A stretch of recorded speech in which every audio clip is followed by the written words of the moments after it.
I've got lots of slides to present, but it also just depends on what you guys are interested in. I can sort of cover different material. I thought I would start out. I guess I can show my cover slide. So there's our nice chapel logo with all the colors. We actually had a little competition. That was the winning entry from the community. But anyway, I thought I'd start out by just sort of getting a sense of things you guys are familiar with. So just, we'll do like a little arm raise survey. So how many of you are familiar with or have used MPI? One guy. OpenMP? Same guy. CUDA? What was that? CUDA, one other guy. Okay. OpenCL? Oh, two guys. Three. Three guys. OpenACC? No, 0 guys. NumPy? 2 guys. Okay, so cool. So OpenCL is maybe the most popular of those, which is never something I would have predicted in your group. Anyway, those are all sort of tools you might use to do parallel computing, sort of from a high-performance computing kind of viewpoint. Anyway, I'll get on with some of my presentation. And I was just going to keep sitting here so that I could easily change the slides, but I can stand up and wave my arms too. Anyway, so as a great person, we have lawyers and we're a publicly traded company, so it's important for me to say that anything I say today should not cause you to change your stock options or anything like that. And everything I present today, you should not interpret to have any impact on the price of the shares or anything like that. Okay, so here's sort of the talk I've prepared for you. I thought I'd start by talking about services and just sort of how people tend to build services. And I don't usually build services, so I might just be describing it all wrong or based on what you used to do in 2003 or something. But if that's the case, just tell me to go on. And then how can Chapel fit into other things you're doing? Because it is a new programming language, right? So you might say, well, do I have to rewrite absolutely everything? The answer is no, of course not. I'll talk about more detail about what Chapel is and where it came from. And then at the end, I also have an example benchmark I made for processing Twitter data. So I can spend more or less time on any of these topics, but unless you tell me otherwise, I'll just start going in order. So here's sort of the section about services. This is sort of not necessarily what you really do in real life, but this is my understanding of what people tend to do. So maybe this was, I don't know, 1996, when you had CGI scripts that talked to databases and you wrote them all in Perl, and that was good times. But you wanted to carefully make it so that your web server could go down or launch new processes or something. So you stored all of your stateful information in a database somewhere. And then, time passed and we got a little smarter and we started saying, well, instead of writing all of these in Perl that run directly on the web server, maybe we've got this app server thing that the web server talks to, and then now we're doing like Tomcat, and a couple of years later, maybe the database was getting really slow, so now there's some other stateful thing, and maybe we're not really using a database anymore, it's an object store, because that's cooler for some reason. But there's still sort of this basic architecture of there's more and more things on the right and fewer things on the left, right? And the things on the right, you're trying hard to make them stateless. Why build it that way, right? I mean, I can come up with lots of reasons why we might build it that way, but I think the answer is actually this is the historical architecture everyone is used to. So what if you could write something like this, where you just had one application that was already parallel, so it could handle lots of load, and it could encompass all of these things, and it was stateful, right? Would that make life easier or better or something? Maybe, maybe not. Like I said, I don't build services for a living, so take it with a grain of salt. But so that's sort of, this is more the kind of picture you would end up in with Chapel, or at least since Chapel is a parallel language, it needs to run somewhere. Okay, so I don't know if that made any sense. Any questions or anything? Well. Okay. So the next thing I was going to do is sort of tell you about why I personally started working with Chapel. I was working on an indexing software, which is an open source thing now, and you can play with it if you want, if you find yourself needing to run distributed grep over archived data, then I have a thing for you. Anyway, so I wanted to speed up this application, and around that time the cell processor was the new cool thing, and I thought, well, you know, this super cool hardware, maybe that could speed up my application. And the answer was no, it couldn't. That hardware isn't as cool as it seemed. But, you know, it took a while to figure that out. It also is extremely difficult to program that particular processor because it has distributed memory on the chip. And that means that you can't just load and store from different cores. You have to be moving data around with these special DMA calls. So anyway, I wanted to speed up this application. I thought maybe I could use the cell processor to do it. I went to investigate that, and that took a really long time to figure out, you know, even answer the question of could this application be improved if I spent N years of work writing it on this architecture, right? So I was a little upset about that because I already had a parallel program, right? Like, I'm happy to write a parallel program, but then along came this new architecture and my software doesn't work on it, right? Anyway, so at that time I said, well, you know, there's sort of people who've been doing scientific computing and high performance computing, been around for quite some time. Maybe they have something intelligent to say about how you should be writing parallel programs. And at the time, I was not really, I didn't consider myself part of that community. I'd say that I am at this point, sort of just because Chapel is, but, so anyway, what is this HPC community? They basically programmers who want to get most performance that they possibly can, and historically they're willing to put a lot of effort into getting their performance. And they have a long history with parallel programming. So I thought, you know, maybe the rest of us can learn something from this community. But I didn't want to write everything in Fortran and MPI, right? Because that would have just, most of you don't know what MPI is, but I could tell you, I'm not sure it matters. I didn't like MPI. You probably wouldn't either. Nobody would. I think that will suffice. Pretty greasy. And at the same time, I wanted something that was portable across parallel architectures. Remember, I started out this sort of quandary because I wanted to run my application on this crazy new hardware, and it was not really possible. Now, you could just say, well, that they needed better tooling or software or standard support or something, and that's all possible. But I think there is a real problem where I think we do need better ways of writing parallel applications that can work on different kinds of hardware, and I'll talk more about that in a little bit. So in this part, I'm just going to talk a little bit about if you're writing services or something like that, how would you include Chapel in kind of your pipeline or workflow or whatever you call it. So I sort of drew this picture earlier. If you wanted to make a parallel but tightly coupled kind of thing, you could since it's parallel, you could handle a lot of load with it, right? But for Chapel to run well, it would need to be basically in a place, like it's in a rack somewhere. You could be in 20 racks somewhere, as long as those are all sort of nearby, right? We're not really set up for doing like wide area networking, parallel computing at the moment. So since I work for Cray, I put a picture of a Cray that you could run your parallel application on, but really just the point is that, you know, the kind of thing I'm thinking is parallel within a rack or among a couple of racks that are nearby.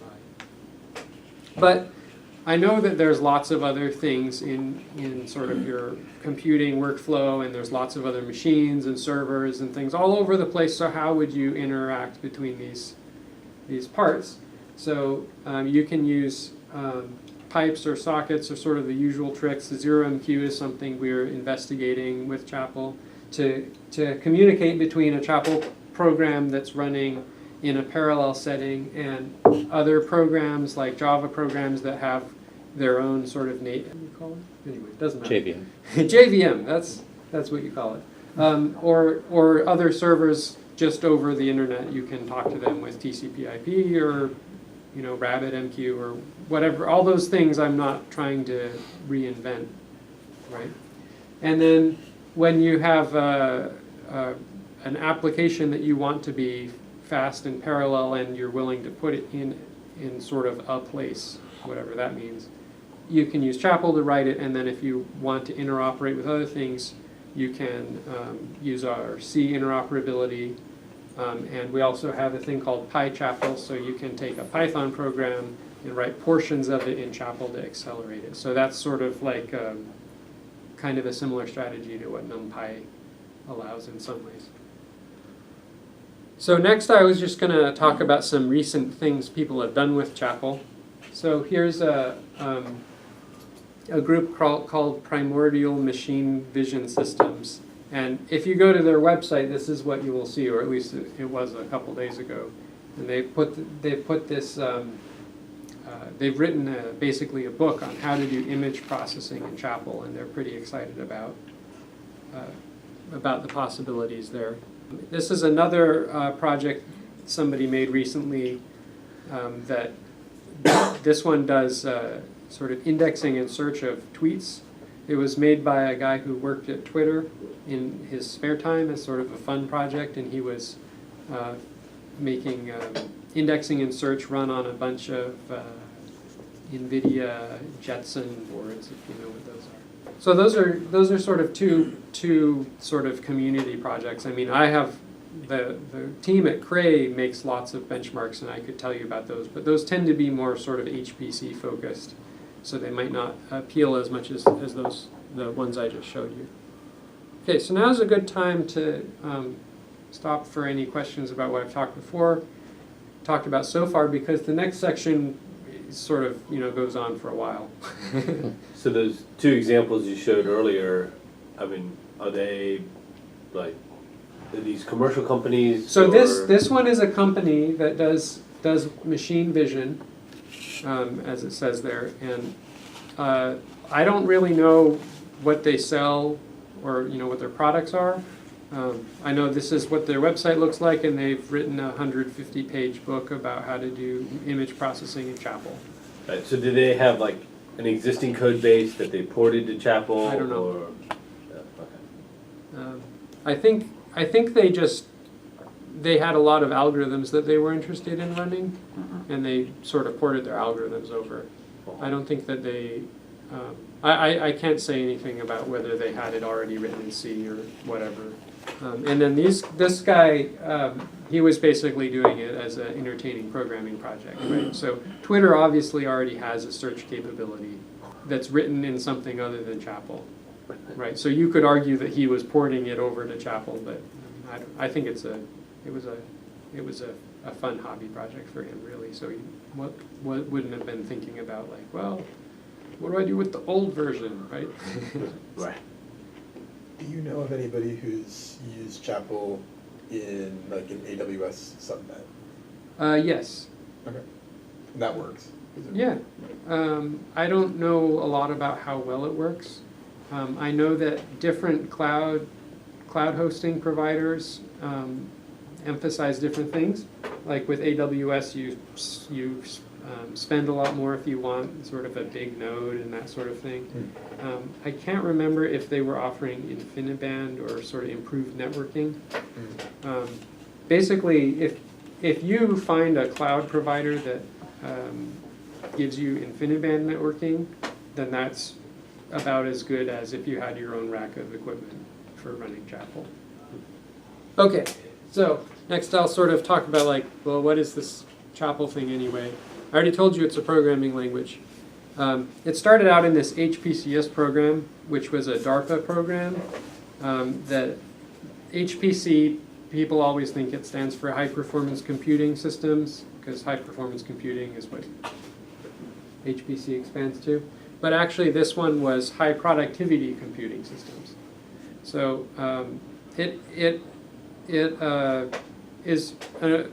some time ago this project sort of ran its course. It went for quite a while. It had Cray and Sun, that doesn't really exist anymore, so you know how old it is, and IBM sort of involved as entries at different stages. And in the Cray entry, Cray made this XC30 supercomputer and the Chapel programming language as sort of Cray's attempt to make large-scale parallel programming more productive. This slide might seem strange to you if you're used to using Java or Python in a distributed setting, because you are doing parallel programming if you do that.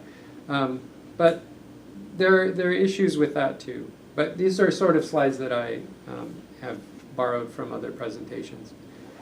Anyway, so why doesn't parallel programming have an easy equivalent to friendly languages? Even if you use Python, it's not really easy to make something go in parallel to go faster.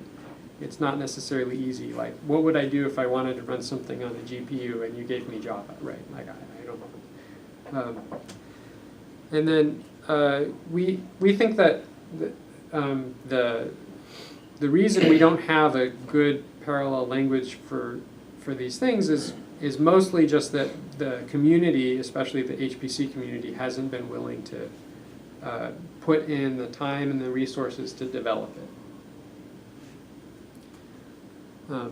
So here we are making Chapel, trying to make a thing that's easier for parallel programming.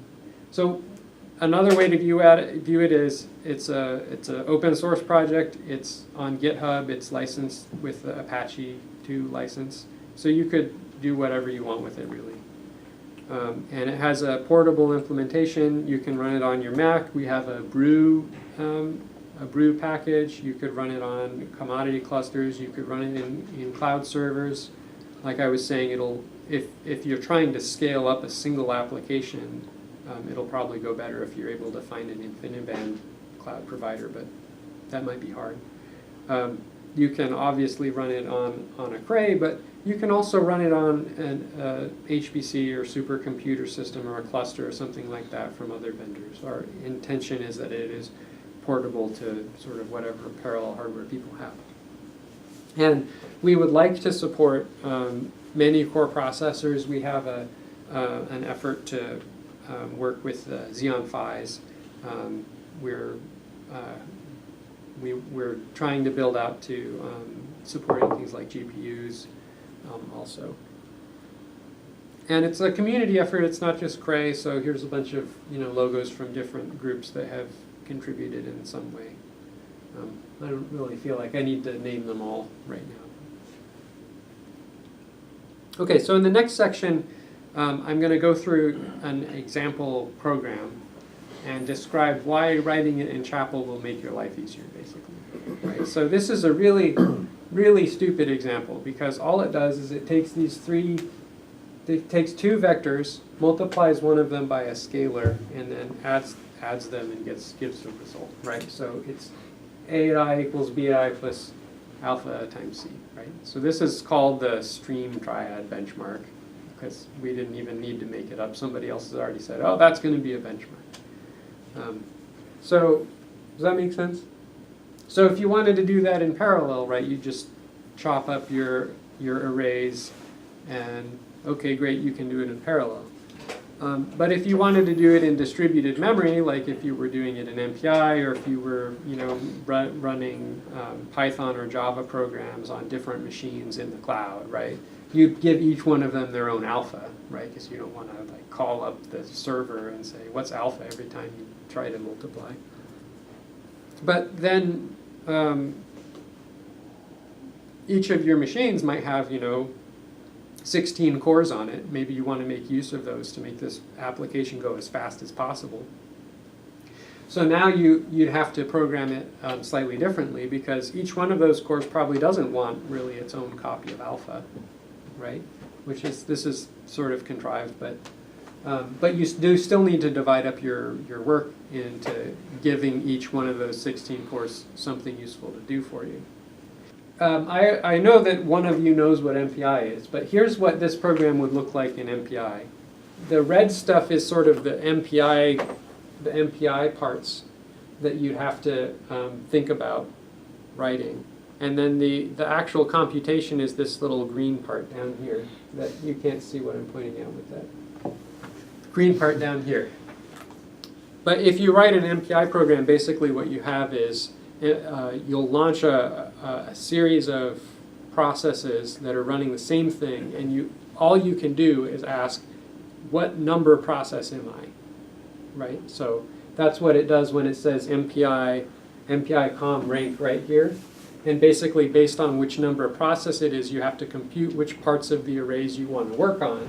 And that's what it's doing in here, and then eventually it gets to working with its array. But an MPI program just takes advantage of multiple machines sort of scaling out, if you want. If you want to take advantage of multiple cores in your machines, you'd have to do something else. And that's, in this example, we're using OpenMP.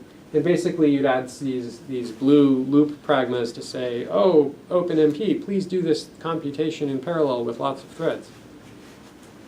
Or you could try to do it on a GPU, and this purple part is what it would look like if you wrote it in CUDA. And OpenCL is similar in conceptual complexity, but takes more typing. We have too many ways to write these things, so obviously we need to have another one. But why did we get here with all of these very different ways of expressing parallelism, right? So the reason we're in this spot, sort of as a, in the world, is that typically the parallel programming strategies that we have to use are made by, sort of driven by what the hardware does, right? So like MPI is driven by clusters, and OpenMP is driven by multi-core computers, right? And CUDA is driven by GPUs, obviously, right? So that means we get a different programming model for every new little hardware thing, right? And that's maybe not the best strategy, because now we have to rewrite our applications all the time, or just never use any of those things. So I was saying that there's too many ways to express these things. If you wanted to write this program that was really simple to run on the GPU and use multiple cores on your CPU and run across lots of nodes, then you'd have to kind of do all of these things, and that'd be a pain. If you wrote it in Chapel, it would look like this. Basically, the Chapel has, I'm going to stand up and point at things.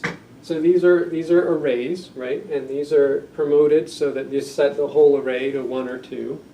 And then this is also promoted so that it's doing each, the computation sort of aligned with each array, sort of as we described. So this is going to say, since they're arrays, it promotes it to be A of I equals B of I plus alpha times C of I. And the result is that the Chapel compiler can generate all of these programs depending on what your situation is and where you want to run it.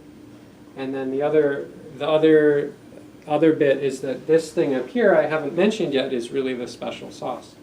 The demapped part lets you say for in this case for all 3 of these arrays, how are they distributed, right? So you could say that they're block distributed or cyclic distributed, but the key idea of the language is that, or a key idea of the language is that by specifying how these arrays are distributed, you can control both where the storage is located and where the work related to that storage runs, right? So this demapped thing actually controls how this is really a parallel operation, right? It controls how that parallel operation works and where it all runs.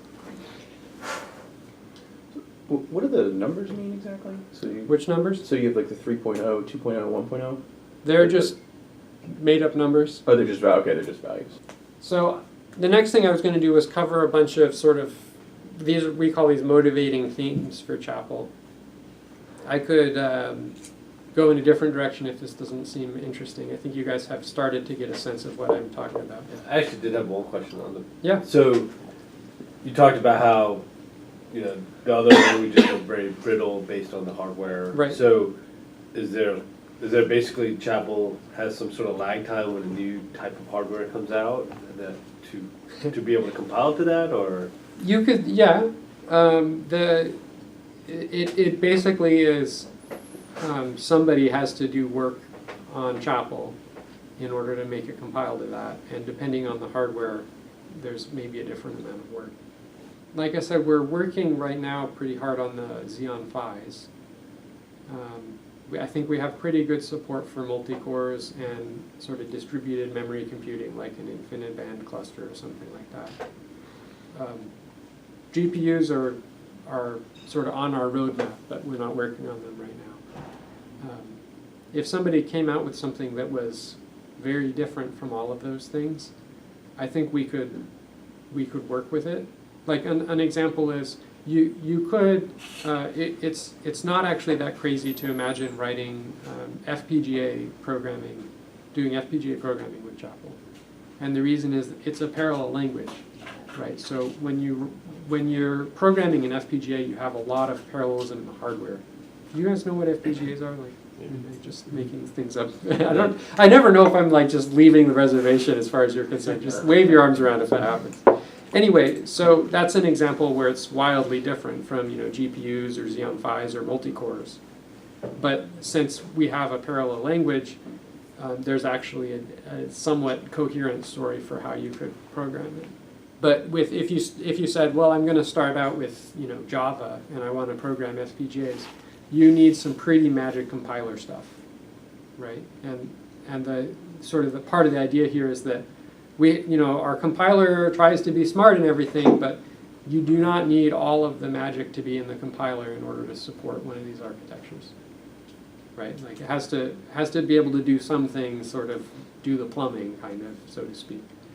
But it doesn't have to like if you say, I give you a Java program, please produce me FPGA, something I can run on my FPGA, your compiler has to parallelize your Java program first, right? And that's really hard.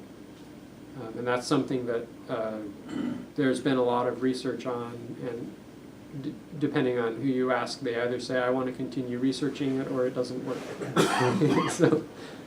So these ones I'm going to try and sort of cover them briefly each. So this first one is general parallel programming, so you sort of already have a notion what I'm going to say here, that instead of individual programming modules for all these different levels of parallelism or kinds of hardware, we want to be able to use Chapel to program them.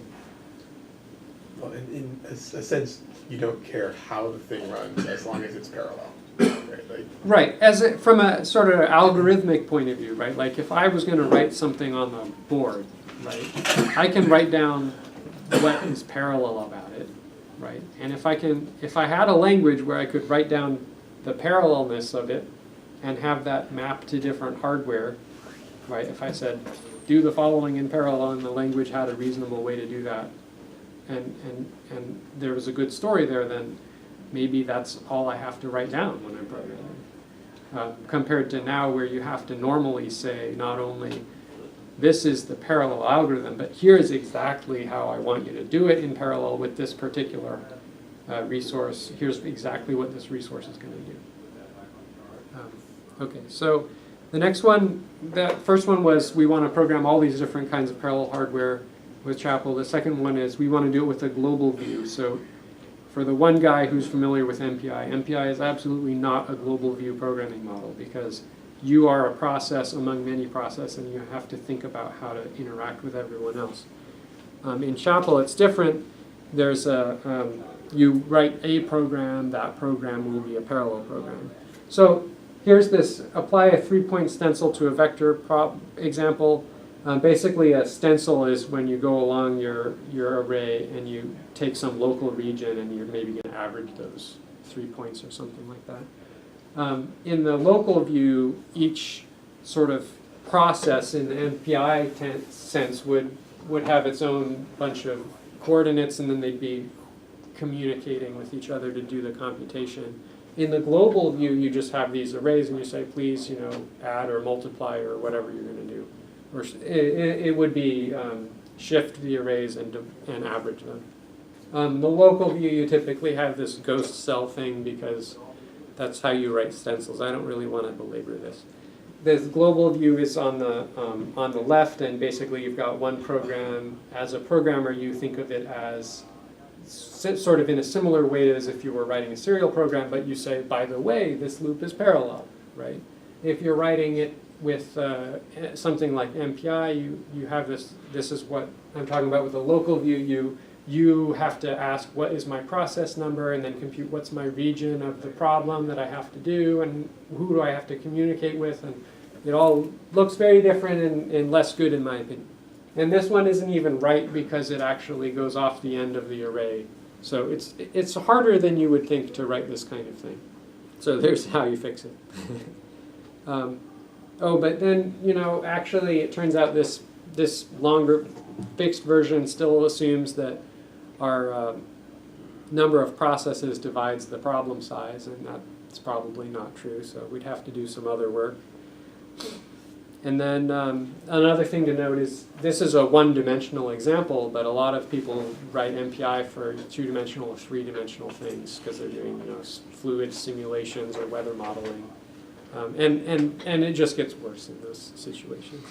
The last thing, it probably doesn't matter to you guys much, is that if you decided you wanted to write local view programs like MPI, you can write that in Chapel. You just have to put that in your main loop, and then here's your... Okay, the next thing is sort of a design theme for Chapel we call multi-resolution design.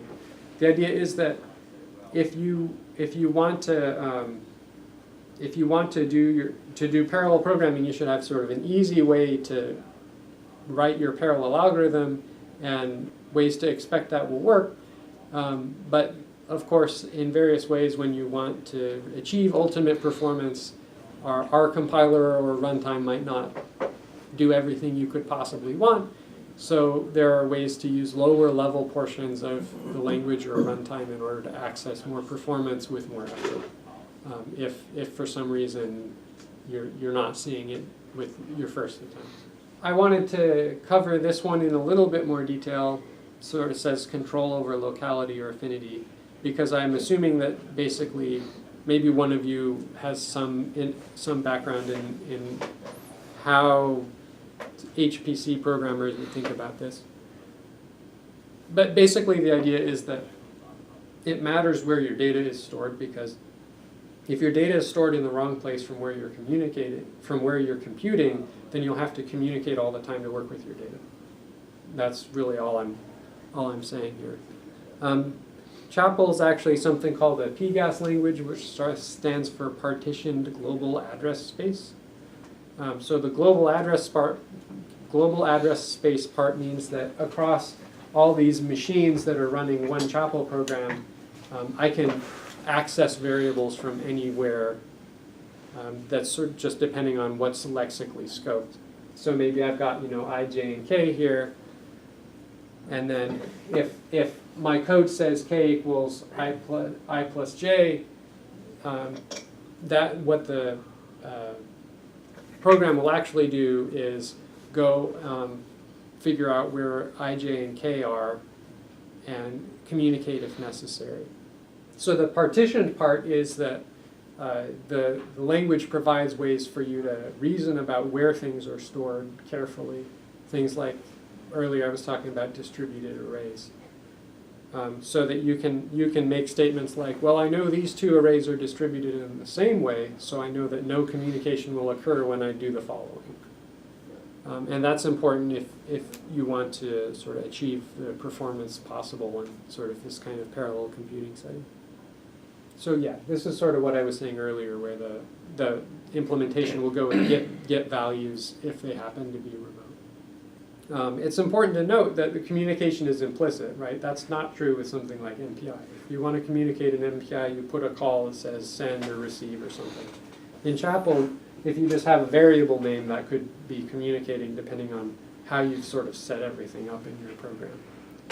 And the typical kinds of communications we'd see here are these one-sided get and put things. And this is the reason why I was saying it would go well if you had an InfiniBand network. I didn't say Ethernet. That's because InfiniBand supports in the hardware reading and writing to another node's memory. And that's what these gets and puts are doing. So actually that means that when you go and, like, if this computation is reading J, right? it actually, if you were running it on InfiniBand, it would say, hey, InfiniBand hardware, please go read this address from that node. And the hardware knows how to do that, and it does not need to generally interrupt the computation working on the other node. So that's a cool thing about InfiniBand, but okay.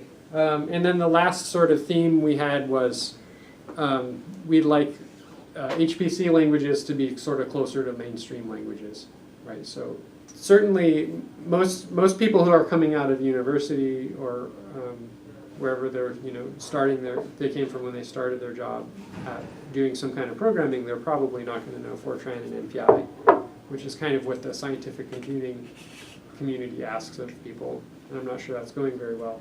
But they probably do know Python or MATLAB or Java. And then this part, while not alienating the traditional HPC programmers. So we intend for Chapel to be friendly and usable to people who really like Fortran and maybe aren't using Fortran for some reason. Okay, so that's the end of the section on sort of what is Chapel. And then the next thing I was going to do is tell you about this thing I was doing with Twitter. And I can not do that. We could run some other Chapel programs, like whatever you want. I think we'd be interested Yeah, I in think this. Twitter's perfect for this. Ask questions? Yeah. Yeah, one question I had on, going back to the IJK Yes. example. Is K local to each Yes. partition node? I didn't show So you assuming the that K is not program here, global. but basically because I didn't really want to take too many slides, but maybe it would have helped if I had another slide that had the program. But this program says basically I've got I and j as variables, and then on all of these nodes do this thing, make a new variable k, and then say k equals I plus j. So that's why k is local to each of the nodes, because it's basically a stacked variable of the innermost frame. Gotcha. So does it handle things like, say we wanted to update the value of I or j? Yeah. Okay. Yeah. And how would it be, say node 2 wants to set it to one thing, node 4 wants to set it to something else, is it? If you Are there wanted to ways do those things at the same time, Yeah, you would need to use an atomic or a sync variable. sure. So it ends up looking kind of like shared memory parallel programming that way, right? Where you can write race conditions and you don't want to. So you should be careful about writing race conditions. Okay. Okay, let's talk about this Twitter thing. So this is a benchmark that I was working on, sort of trying to answer the question of is Chapel useful for data analytics, right? If I tried to do data analytics with Chapel, what would it look like? One of the things I spent a lot of time thinking about was, is there some way to like integrate with Spark that would make sense? And I'm not so sure the answer. There's a direct way to do that, at least right now. So what I did is I made I implemented this benchmark called label propagation for community detection that some of us at Cray have been implementing in a couple different ways. As basically it's a benchmark. I'll tell you what the algorithm is doing. And I'm sure you all know what Twitter is. So here's sort of what the actual program does. It reads in a bunch of gzip files that store JSON encoded tweets. It finds pairs of Twitter users that do @mentions of each other by sort of looking in the JSON. And then it constructs a graph out of such users, and then it runs this graph algorithm called label propagation on that graph. And then the result is some kind of community structure based on these @mentions. So you could say, oh, well, this is the group of people who are in this community of Twitter users, whatever that means. Here's the label propagation algorithm. There's there's a paper about it. Basically, it's going to create labels for all these nodes in the graph, and then it's going to go through the nodes in a random order. And for each node, it finds of all the neighbor nodes labels, which of those labels occurs the most frequently among the neighbors, and set that node's label to. So when I implemented it, it came out in around 400 lines, and then there's a graph module that I'm hoping to put in the Chapel standard library, and some other relatively small improvements to Chapel modules. Because of those things, you couldn't if I handed you this Twitter benchmark I had written, you wouldn't be able to run it with the stock version of Chapel today. I have to do some work to kind of get everything get everything moved over to the sort of release version and all of that. The current version is single locale. Locale is the Chapel term for basically a node. So we'd like it to be multi-locale, meaning multi-node, so you could run it on an InfiniBand cluster or something. I just ran it on my laptop.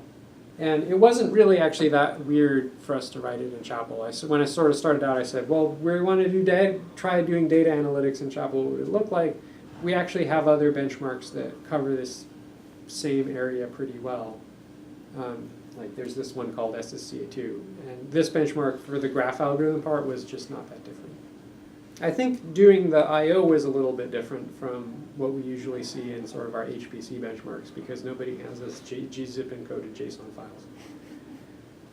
And in fact, about half of the code is reading the tweets to build this graph, right? And that's why I told you it was 400 lines to do the whole application, right? It was not just the algorithm because, you know, with a lot of this kind of data analytics thing, half of the battle is getting your data in the right place, in the right format. Right. Okay. So and then you use the command line to input a list of files and directories you want to process. It uses this library routine called find files to enumerate the files in your directories. It uses gunzip by a new module called the spawn module that just lets you create another process that I'm sure you're used to if you're doing Python programming. But that we just added to Chapel because that's not a normal thing for HPC people to do. And then it uses some new functionality I added for doing JSON I/O, and I can go into that in great detail if you want. But the concept is sort of you outline the parts of the JSON format you care about using Chapel sort of structure kinds of things, and then. When you say, please read something that looks like that in the JSON format, you also say, and by the way, if there are extra fields that I don't have in my structure, just throw them away, please. And if you're used to processing Twitter data, you know that there's way too many fields that you don't care about. So I thought that was a pretty slick way to do it. And then here's the part where it actually does the graph algorithm. It's simplified for the slide, but not that much, right? This is really pretty much the guts of it. And it's basically this outer loop with the while is matching the algorithm steps that I had on the earlier slide where it says, you know, do these steps repeatedly.